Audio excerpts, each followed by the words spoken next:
Aku pernah hampir nyerah, tapi ini yang nahan aku. Ini ceritaku. Jadi tahun 2013, waktu aku skripsi, itu aku benar-benar udah di titik terendah aku. Aku skizofrenia, aku belum pernah berobat, dan aku nggak tahu kenapa aku ngerasa diajak-ajak terus 24 jam. Bahkan aku tidur pun sulit. Aku mau ngerjain skripsi sulit karena tiap kali aku ngerjain skripsi, ejekan-ejekan itu datang di kepalaku. Akhirnya aku memutuskan pengen menyerah aja gitu, mau bundir tuh.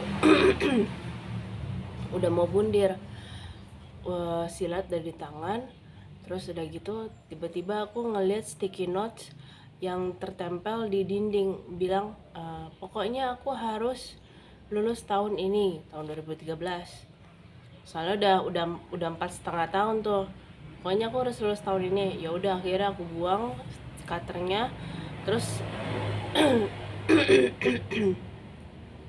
aku buang cutternya, terus aku mulai ngerjain skripsi, asal-asalan gitu, acak-acakan, karena aku udah nggak bisa mikir dengan jernih. Karena setiap kali aku berpikir tuh ada ejekan-ejekan gitu.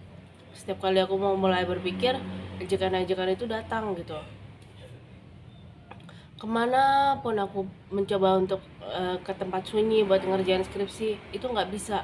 Pasti ejekan-ejekan itu hadir gitu. Selama ada orang pasti ejekan-ejekan itu hadir. Akhirnya aku mau nggak mau ngerjain skripsi asal-asalan gitu.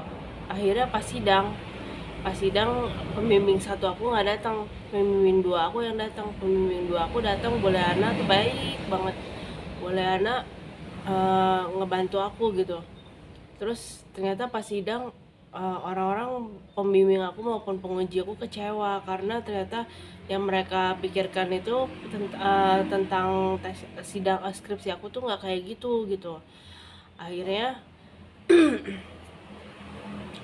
pas aku disuruh keluar karena mau diskusi nilai, aku nguping. Kedengeran sih, nggak nguping sih, kedengeran, emang kedengeran. Salah satu penguji bilang dikasih C aja ya gitu. Terus Buleana, pembimbing dua aku bilang, janganlah Pak, kasih B lah Pak, kasihan gitu. Akhirnya aku dapat nilai B, dan aku tahu kalau itu nilai kasihan, bukan nilai karena aku baik gitu skripsinya. Ibuku lagi batuk-batuk, sorry ya. Terus jadi nilai aku tuh nilai kasihan.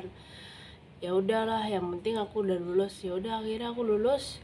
Terus aku masuk kerja di Telkom, PT Telkom Akses. Di situ pun aku dibully karena pikiran aku tuh nggak bisa berhenti mikir terus, sampai tuh mengganggu yang sekitar. Akhirnya aku dibully. Terus ya udah, akhirnya aku resign dari sana. Cuma 3 bulan kerja di sana di PT Telkom Akses. Terus tahun Januari sampai Maret kerja di PT Telkom Akses. Terus bulan Aprilnya aku konsultasi pertama kalinya ke psikiater. Konsultasi ke psikiater pertama kalinya, di situ aku didiagnosa skizofrenia paranoid. Terus akhirnya terus sejak itu pertama kalinya aku dianterin sama orang tua aku. Sejak itu aku berobat pun sendiri, nggak pernah ada yang nganter, sendiri terus. Dari tahun 2014 cuma sekali aja aku diantar sama orang tua aku untuk konsultasi ke psikiater, itu pun yang pertama kalinya. Sejak itu aku berobat ke puskesmas, ke RSUD, ke RS, ke RS tipe B, tipe C, RSUK. Itu aku sendiri terus, nggak pernah dianterin orang kayak gitu. Itulah sekelumit perjalanan aku tentang apa yang membuat aku nyerah, dan bagaimana aku bisa bertahan menghadapi situasi tersebut.